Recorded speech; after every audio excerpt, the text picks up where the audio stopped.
The mouse merchant Diligence and Gratitude. Once upon a time, an important advisor to a certain king was on his way to a meeting with the king and other advisors. Out of the corner of his eye, he saw a dead mouse by the roadside. He said to those who were with him, "Even from such small beginnings as this dead mouse, an energetic young fellow could build a fortune. If he worked hard and used his intelligence, he could start a business and support a wife and family." A passerby heard the remark. He knew this was a famous advisor to the king, so he decided to follow his words. He picked up the dead mouse by the tail and went off with it. As luck would have it, before he had gone even a block, a shopkeeper stopped him. He said, "My cat has been pestering me all morning. I'll give you 2 copper coins for that mouse." So it was done. With the 2 copper coins, he bought sweet cakes, and waited by the side of the road with them and some water. As he expected, some people who picked flowers for making garlands were returning from work. Since they were all hungry and thirsty, they agreed to buy sweet cakes and water for the price of a bunch of flowers from each of them. In the evening, the man sold the flowers in the city. With some of the money he bought more sweet cakes and returned the next day to sell to the flower pickers. This went on for a while, until one day there was a terrible storm, with heavy rains and high winds. While walking by the king's pleasure garden, he saw that many branches had been blown off the trees and were lying all around. So he offered to the king's gardener that he would clear it all away for him, if he could keep the branches. The lazy gardener quickly agreed. The man found some children playing in a park across the street. They were glad to collect all the branches and brush at the entrance to the pleasure garden, for the price of just 1 sweet cake for each child. Along came the king's potter, who was always on the lookout for firewood for his glazing oven. When he saw the piles of wood the children had just collected, he paid the man a handsome price for it. He even threw into the bargain some of his pots.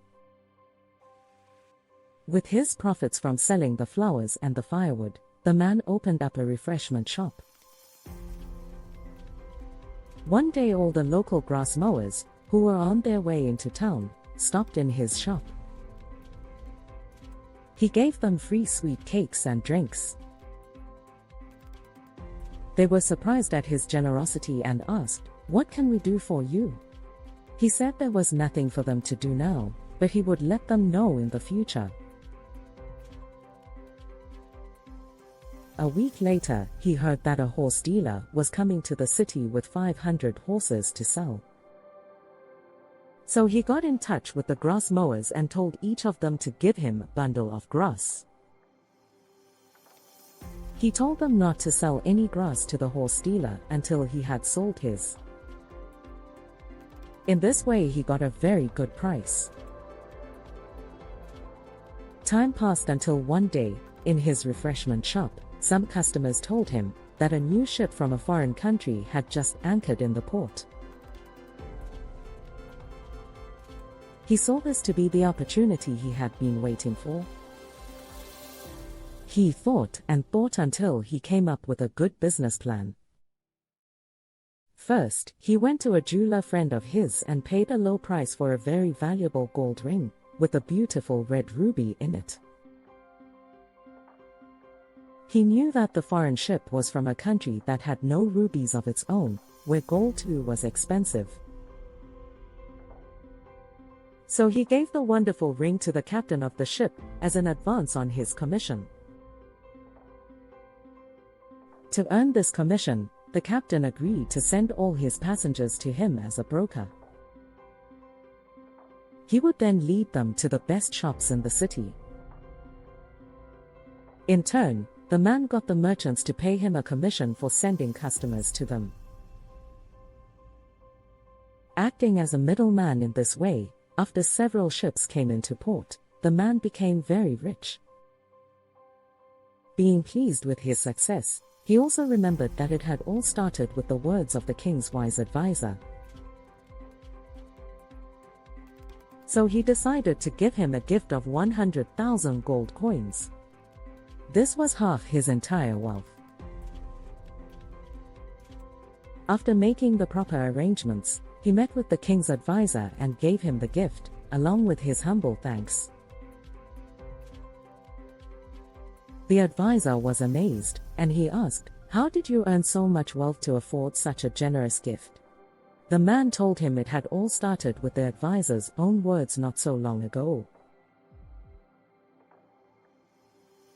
They had led him to a dead mouse, a hungry cat, sweet cakes, bunches of flowers, storm-damaged tree branches, children in the park, the king's potter, a refreshment shop, grass for 500 horses, a golden ruby ring, good business contacts, and finally a large fortune. Hearing all this, the royal advisor thought to himself, it would not be good to lose the talents of such an energetic man.